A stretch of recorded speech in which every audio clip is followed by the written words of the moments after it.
Judges chapter 15. Later on, at the time of wheat harvest, Samson took a young goat and went to visit his wife. He said, "I'm going to my wife's room," but her father would not let him go in. "I was so sure you hated her," he said, "that I gave her to your companion. Isn't her younger sister more attractive? Take her instead." Samson said to them, "This time I have a right to get even with the Philistines. I will really harm them." So he went out and caught 300 foxes and tied them tail to tail in pairs.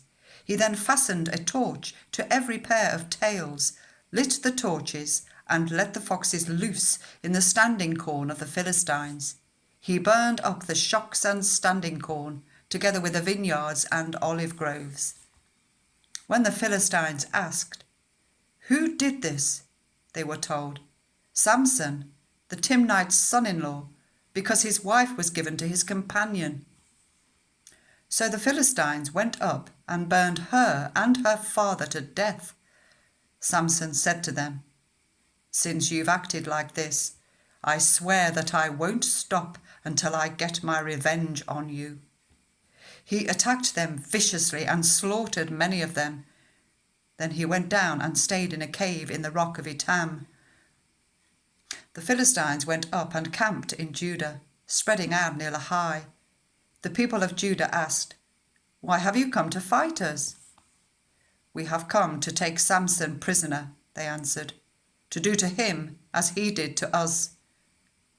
Then 3,000 men from Judah went down to the cave in the rock of Etam and said to Samson, "Don't you realize that the Philistines are rulers over us? What have you done to us?" He answered, "I merely did to them what they did to me." They said to him, "We've come to tie you up and hand you over to the Philistines." Samson said, "Swear to me that you won't kill me yourselves." "Agreed," they answered. "We will only tie you up and hand you over to them. We will not kill you." So they bound him with 2 new ropes and led him up from the rock. As he approached Lehi, the Philistines came towards him shouting. The Spirit of the Lord came on him in power. The ropes on his arms became like charred flax, and the bindings dropped from his hands. Finding a fresh jawbone of a donkey, he grabbed it and struck down 1,000 men. Then Samson said, "With a donkey's jawbone I have made donkeys of them. With a donkey's jawbone I have killed 1,000 men."